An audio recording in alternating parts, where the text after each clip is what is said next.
This episode of the Brilliance Plus Passion podcast is brought to you by Groundhog Day is an event, not a business strategy.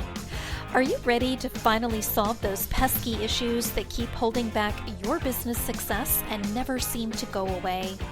Embrace the power of the spring formula that unearths the issues and opportunities burrowed beneath the surface, and grow your business so you thrive from your intersection of your brilliance and your passion. Claim your copy today at www.thegroundhogbook.com. Welcome to the Brilliance Plus Passion podcast. Join us as we celebrate entrepreneurs, business creators, and brilliant minds who reveal what they are doing to make the world a better place by being part of it. Be sure to visit our website at www.brilliancepluspassion.com. While you're there, subscribe to us via your favorite network. Now sit back, lean in, tune in, get your notepad and 2 pens ready, and let's get started. My name is Adam Homey. I'm your host. I'm honored by your wise decision to tune in and invest in yourself today. We're doing a little bit of a change of pace. Normally you see me wearing one of the driving hats, but today I'm telling you, just say yes. Just say yes. It's the title of a book written by Captain Jim Palmer, who's one of our clients, one of our podcast reachers, and who's also been on this show at least twice that I know of. The Brilliance Plus Passion Project is about me having the opportunity to connect with and to spotlight folks who, by their presence as part of the world, make it a better place through their contributions. And today's conversation is somebody I happened to run into on LinkedIn a few weeks ago, and I immediately took a quick look at her profile and was thinking, well, let's just have her on. Didn't even do any vetting here. I just really liked what I saw. So I'm going to introduce you folks now to Dr.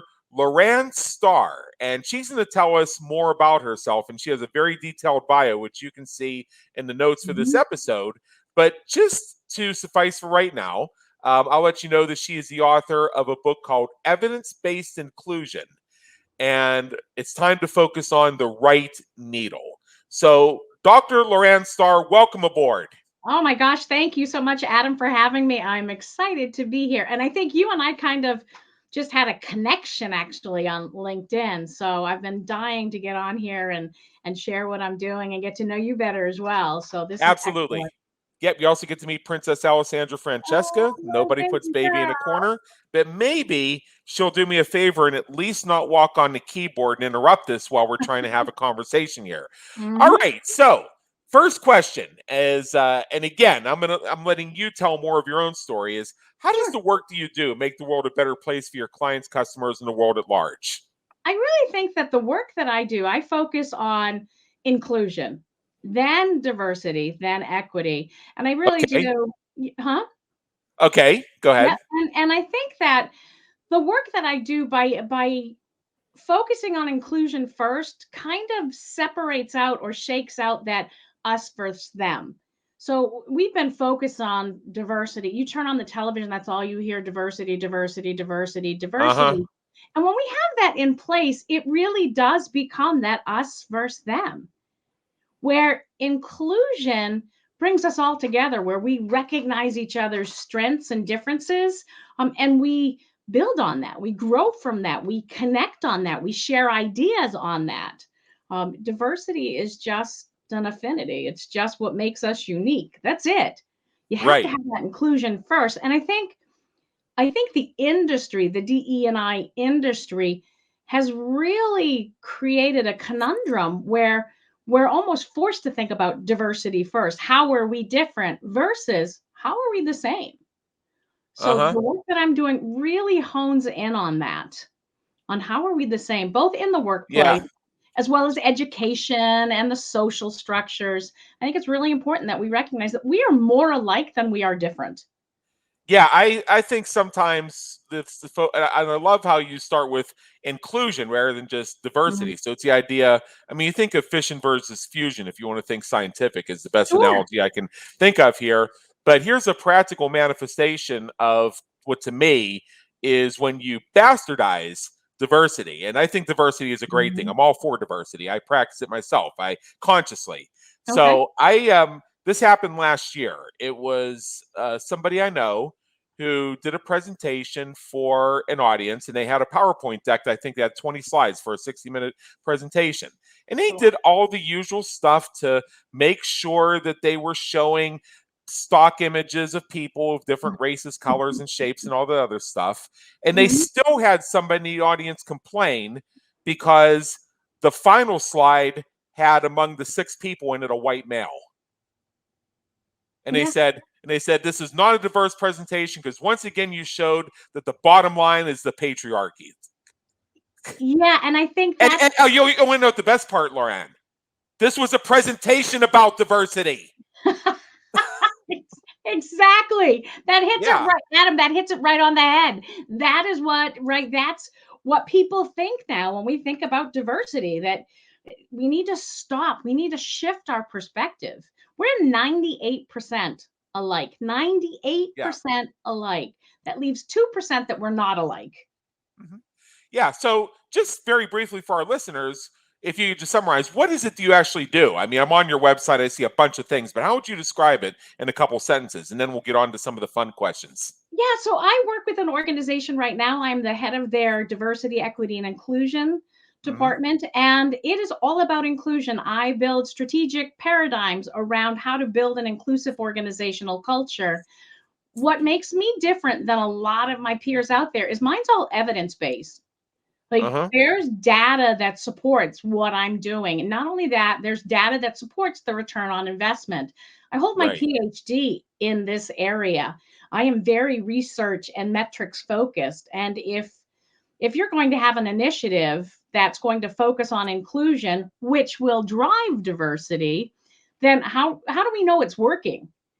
Right. So, I really hone in on anything that I suggest that we do. I have the numbers that back it up, and I'm not seeing that in the industry as much Yeah. as I'd Yeah. like to. Well, some of it I think is just to show we invest in, we support, we Yeah. endorse, and but what does that really mean? Yeah. I mean, when we have Pride months, we have different organizations to endorse, and then I ask, why is it okay to endorse this organization but not this organization? And is it based on money funneled to political campaigns? We could go on and on and on with Good. every real, possible, and imagined theory Mm-hmm. and I say that, and I say the phrase if possible, real, possible, and imagined. Mm-hmm. And sometimes you don't know what's real, what's possible, and what's imagined. And then who's the arbiter of what's possible or impossible? Who's the Mm-hmm. arbiter of what's real and what's not real? Who's the arbiter of what is or is not a conspiracy theory? See, we Yeah. can go down so many rabbit holes with this, but but I know that there are some questions that people ask you. And what are just a couple of those common FAQs you get from folks who are asking you about what you do? Yeah. So a lot of people will ask me, how do I know when it's working? Right? Yeah. How do I know that inclusion is really working? I know it's really working when we start attracting diverse talent and we keep them. Hmm. And we keep them. That's the big, that's the big factor in DE&I work. It's that retention number of our diverse talent as well as our non-diverse talent, right? Of all Yeah. of our talent. Let me put it that way, all of our talent. Yeah. Everyone has a spectrum of diversity in them. Hmm. And diversity isn't always seen, right? It's not always skin color or gender. Right. There's a lot of different affinities out there. The other question I get asked is, why am I focusing on inclusion when all the studies out there talk about diversity? And to case in point, my dissertation, I looked at thousands of clinical studies, and every single one of them had as selection criteria, meaning in order to be included in the study, they had an inclusive foundation. Hmm. They had an inclusive foundation. Well, what does that mean? Well, all those benefits are also part of inclusion.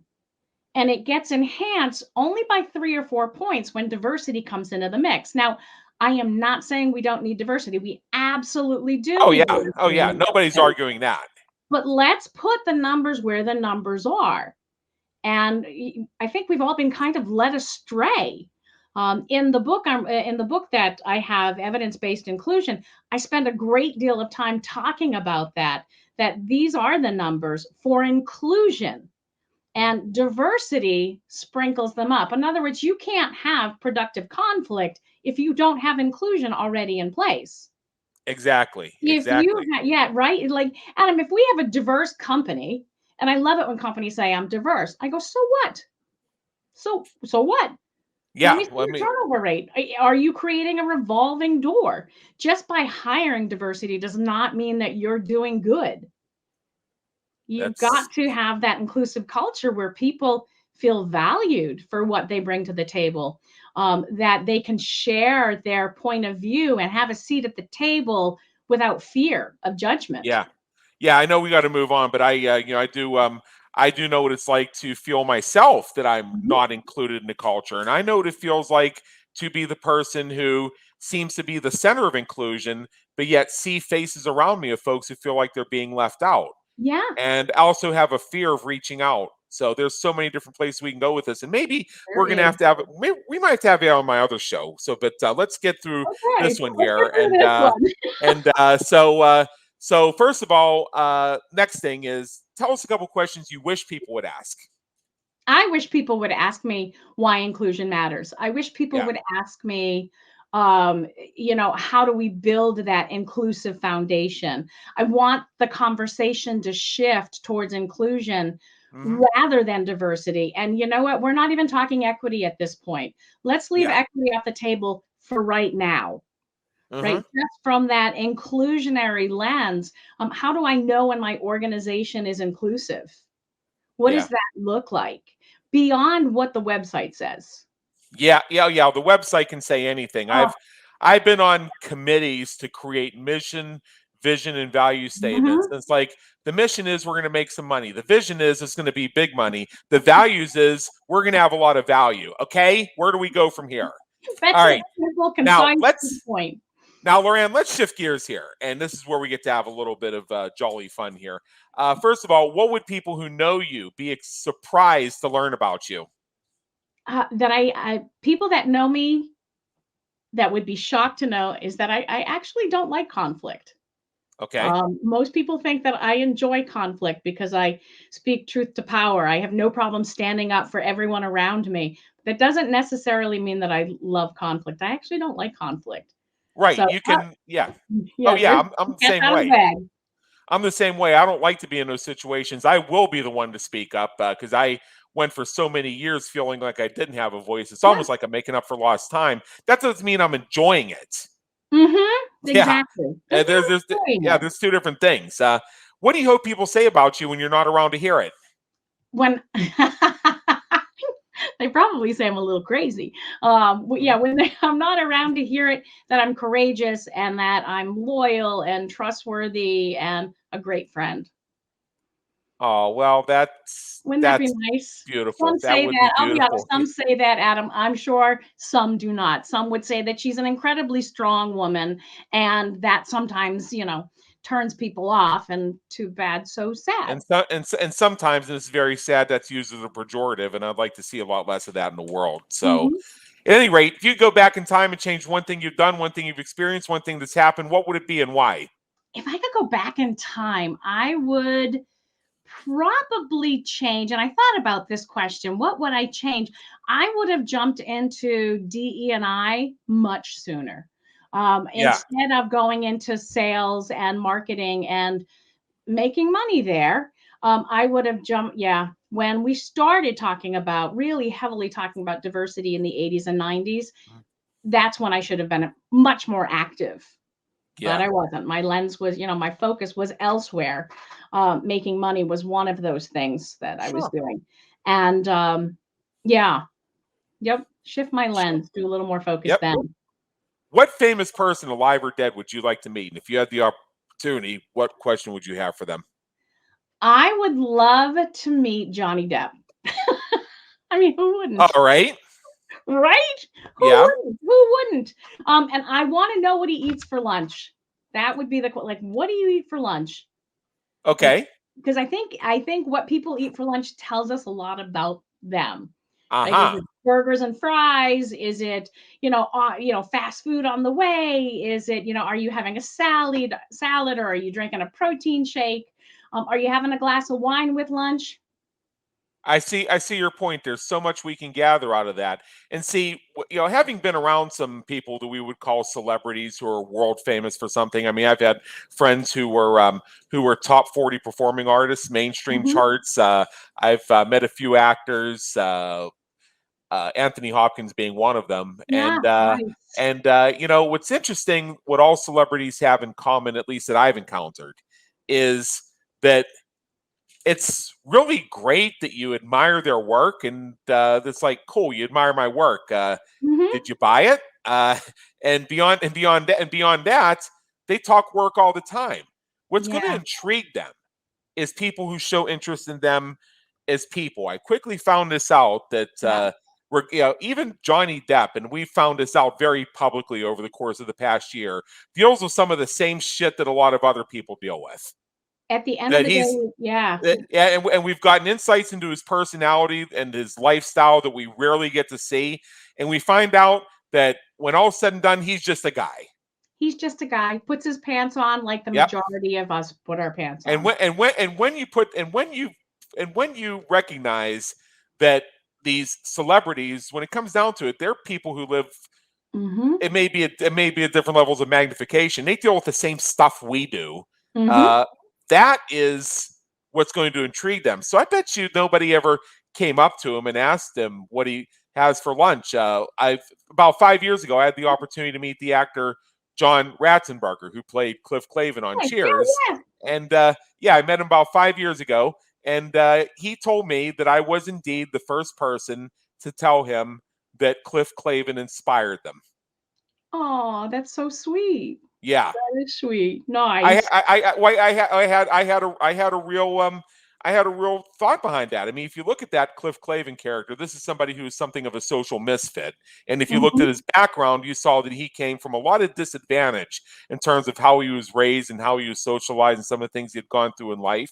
But despite all that, Yeah. he held down an honest job. He was a productive member of society. He Yes. had a circle of friends he was loyal to and who were loyal to him in return. So the Mhm. message is, if you feel like you're a complete outcast or that there's no place for you in the world, this guy found a place for himself in the world. So can you. I think everyone can. You just have to Yeah. wanna put the energy and effort into it. And yeah. Yep. All right. So we have two more questions here as we Question. wrap up. These are a lot simpler. I think you'll find is one of which is, what motivates and inspires you to keep going when you're having a tough time or facing a challenge? I would have to say my kids motivate me in that sense because I want them Mhm. to learn, right? Society right now it's a mess. I mean, I don't know that there's any other way to say that. Society is a mess. We have generations coming about that are lacking critical thinking skills or Uh problem huh. solving skills, or right, how do I figure this out? I do, when I struggle, I want my kids to see me struggling and then to see me resolve that struggle. And my hope Wow. is that they learn from that. When I Yeah. fall down, I am very vocal about that. I'm 100% accountable to myself. I have no problem acknowledging when I put my foot in my mouth. And I Hmm. want my kids to learn from that. I want them to have that vulnerability and humanity that no one is perfect. No Yeah. one, but yet you go on social media, look at me and my 10 best friends. It's not real. It's not real. Uh, Yeah, they arbitrarily assign who your 10 best friends are. And Facebook, for example, sometimes it's just the 10 most recent people you've connected with in terms of accepting friend requests. yeah. Sometimes it's the 10 people that you've interacted with the most. And Hmm. sometimes it's people that their algorithms decide should be the people you connect with, which are usually those folks that are a galactic pain in the ass you only keep on board because you're related to them. Yeah. That is true. That is Yeah. so true. You can't really pick your family, but you can pick your friends on Facebook. Maybe, maybe not. Yeah. Well, what I've discovered is, like, particularly like Facebook, if you know where to look inside your settings, you'll find that they've already categorized you based on a Mhm. number of different factors. Everything from taste in music, Mhm. movies you like, to political views, and a number of people I know have checked that and have been stunned by how dead Scary. on they were with it. Oh, yes, they can So what watch everything. now on the other hand, I know Twitter can do the same thing. So I wonder, why does Twitter continue to feed me updates about people I'm not following on Twitter who I can't stand? Yeah, it has to do with It's their like algorithm. it's like you trying to provoke me and make me angry. You'd think you could at least use that stuff to get me more interested. I don't know. I don't But know. final question for you is, and Okay. I know you have an invitation you want to extend to our audience, and oh, this is a doozy. I can't wait to share this one. I'm going to share the invitation for you, but you tell Okay. us in general, what is one action you urge our listeners to take as soon as they finish streaming this within the next minute? I think you got to go to my website. You've got to go to That's it. You're not can't say that. Can't say that. This is like Fast Money and Family Feud. You cannot say what your other family member said. You have to say something else. Let's see. So the one thing, evidence-based inclusion, there's a whole page full of Can't open. can't do it. Can't do it. This is the Fast Money rule again. What is one action, generally speaking, you urge Go our buy my listeners book. to take? Just go buy my book. I can't do that one either. Oh, what did I put down as an answer? Oh no. This is why I love the Brilliance Plus Passion Project. We get to have some fun with this. Let's say somebody knew nothing about your web pages, books, or anything else, but they wanted to take a step forward in doing the things that you would like to see more people doing. What would that be? Oh my To God. better themselves as professionals, to better themselves as people. What would you like them to do? Open themselves up and listen to those around them. Mm-hmm. That's it. Be more There we inclusive. go. Look at the world with the wonder of a 5-year-old. There we go. So now Yeah. we get to find out what the number one answer was, and that is going to be your invitation. So I urge everybody, you're going to see it on your screen right now. Let me just find a banner and pop that bad boy up. It's drlauranStar.com/evidence-based inclusion. Yes. And when I said this is a doozy, it is a doozy. You're going to go to this webpage. You are going to find PDFs. You're going to find infographics. You're going to find downloads. You're going to find resources. You're going to find a treasure trove of information about evidence-based inclusion, tools, forms, articles. And if you do want to buy the book, there's a button to buy the book. I'm going to buy the book myself. This is a topic I'm very interested in. So with that, Dr. Lauran Star, thank you so much for being with us today. It's been an honor, and believe me, an education. Oh, wonderful. Thanks for having me. I really appreciate it, Adam. Thank you for tuning into the Brilliance Plus Passion podcast, where we celebrate entrepreneurs, business creators, and brilliant minds who are making a difference for their community, market, and audience. Remember to visit our website at www.brilliancepluspassion.com and enjoy even more great episodes like this one. Again, while you're here, subscribe to us via your favorite network. We look forward to seeing you next time on the Brilliance Plus Passion podcast.